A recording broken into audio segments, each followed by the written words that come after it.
Français parlent aux Français.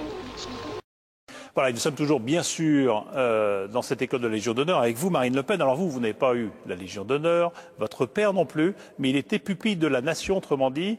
Son père avait sauté sur une mine pendant la guerre, et donc ça lui a valu d'être pupille de la nation, pris en charge, il avait voulu par l'État, pour des études ou des choses comme ça.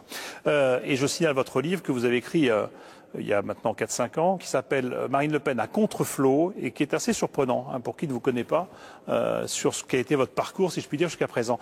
Alors vous êtes députée européenne, vous êtes conseillère municipale à Hénin-Beaumont, vous êtes conseillère régionale dans le Nord-Pas-de-Calais, vous êtes vice-présidente du Front National, candidate à la succession de votre père. Vous dites le procès en népotisme, on me l'a fait depuis que je suis tout petite. Oui. C'est ça? Bah oui, bien sûr, quand on est la fille du chef, puisque Jean-Marie Le Pen était le chef par définition, on commence par vous en demander beaucoup plus qu'aux autres. Donc dès toute petite, j'ai d'abord commencé par être l'avocat de mon père.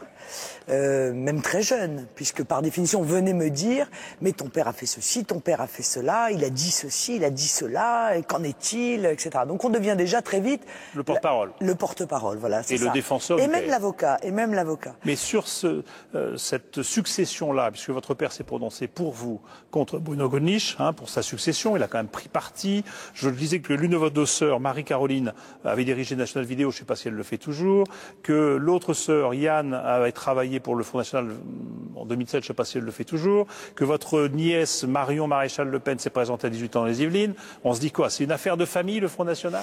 Non, mais quand on vit dans de telles difficultés, quand on participe d'un combat politique comme celui qui a été pendant 50 ans celui de mon père, dans des conditions extrêmement difficiles, c'est pas très étonnant qu'on voit une famille se serrer les coudes, par définition. On se replie, c'est le clan. Non, on ne se replie pas, on s'entraide, on se soutient, on marche ensemble, et puis Jean-Marie Le Pen a réussi à nous transmettre sa passion de la France. C'est assez habituel d'ailleurs, il n'y a pas que en politique que l'on voit ça. C'est vrai dans des familles de musiciens, il y en a dans plein de domaines. Dans des familles d'artisans, c'est vrai dans beaucoup d'autres familles, parfois ça marche et puis parfois ça ne marche pas. De façon un peu méchante, pour vous, on a parlé d'un parfum monégasque qui entourait la famille Le Pen. Mais pourquoi cela? Pourquoi dit-on cela de moi? Je me présente aux élections internes du Front National, les adhérents du Front National vont pouvoir voter. S'ils ne veulent pas de moi, je ne serai pas élu. S'ils veulent de moi, je serai élu. Il y a l'onction démocratique. Et oui, mais je crois que c'est important, bien sûr, la démocratie. On peut être choisi par son père pour être candidate ici ou là. On a l'onction du parti d'abord. Et ça tout le monde ne l'a pas. Non, écoutez, ça fait 10 ans. Non, d'abord non. Parce que pour être candidate au Front National, ce n'est pas l'onction du chef qu'il faut avoir, c'est la confiance de 20 secrétaires départementaux. Bon, ça fait quand même 10 ans. Et si le père décide qu'on donne l'onction à la fille, a priori, les secrétaires s'exécutent. Non, mais écoutez, Non, mais écoute, très franchement, je serais tombée de nulle part. J'arrive là comme ça, comme candidate à la présidence du Front National. Je n'ai pas derrière moi une vie de militante. Je ne me suis pas présentée à des élections. Je n'ai pas mené des campagnes. On ne m'a pas confié des responsabilités au sein du Front National que je crois avoir remplies. Je n'ai pas été le porte-parole. C'est pas seulement un héritage, c'est un parcours. Vous dites. Voilà, je n'ai pas été le porte-parole du Front National. Dans votre livre, hein, à contre-flot, quand on lit ça, vous racontez quand même vos débuts, vos premier contact avec la politique assez rude, puisqu'il s'agit d'une bombe, d'un attentat qui vise le domicile que vous occupez avec vos parents. Vous avez 8 ans. Vous racontez les colibés, les injures, etc. à l'école parce que vous appelez Le Pen. Vous racontez justement ce cabinet d'avocats où petit à petit, quand il s'agit de stagiaires chez un cabinet d'avocats, on dit « Oh, la fille Le Pen, on n'en veut pas », etc., etc. Donc on se dit, est-ce qu'au fond, vous pouviez faire autre chose qu'être au Front National ? C'est une vraie question. Et je le dis d'ailleurs, je crois avec beaucoup de sincérité dans mon livre. J'ai dit quand j'étais jeune, la question n'est pas de savoir qu'est-ce que je voulais faire, mais qu'est-ce qu'on me laisserait faire.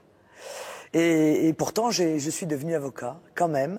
Mais j'ai renoncé, par exemple, à être procureur, ce que je voulais être. Parce que je savais que, évidemment, le pouvoir ne me laisserait pas... Partout, vous avez lancé votre nom à la figure. Mais bien sûr.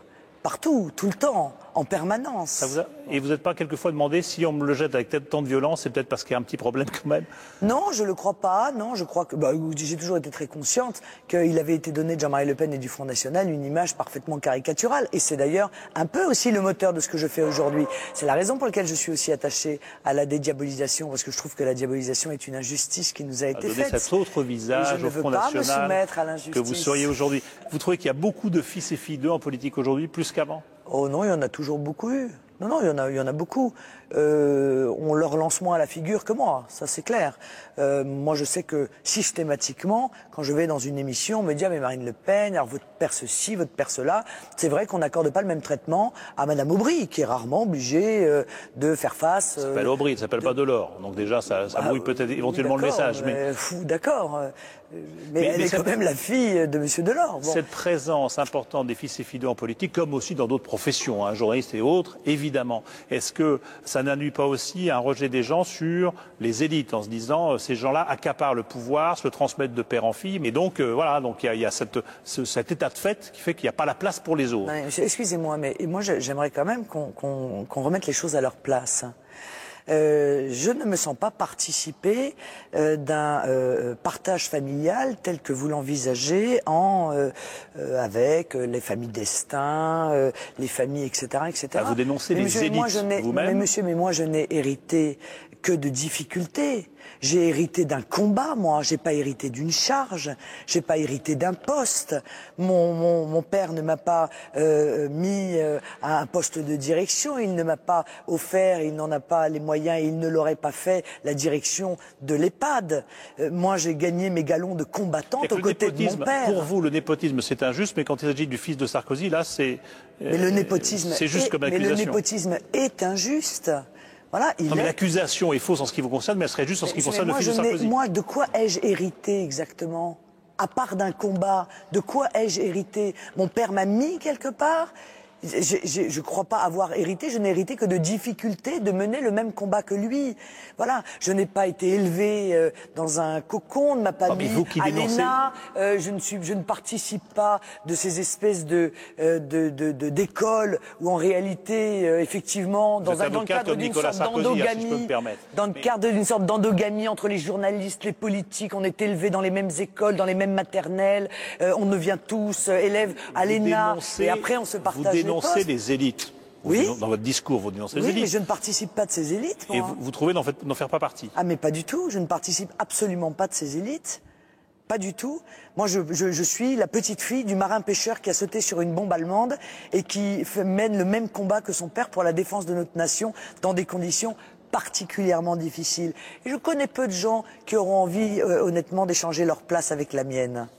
Merci beaucoup. Merci Marine Le Pen d'être venue dans cet endroit majestueux quand même. On est dans merveilleux. Le réfectoire qui sert toujours, hein, évidemment, c'est un décor de film, mais le réfectoire de cette école de la Légion d'honneur ici à Saint-Denis. Alors, on va continuer avec les fils et filles de...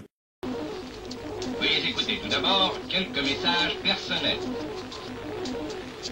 Gabriel garde l'anonyme. Le manchot la serre dans ses bras. Nous disons, le manchot la serre dans ses bras 2 fois. Le fantôme n'est pas bavard.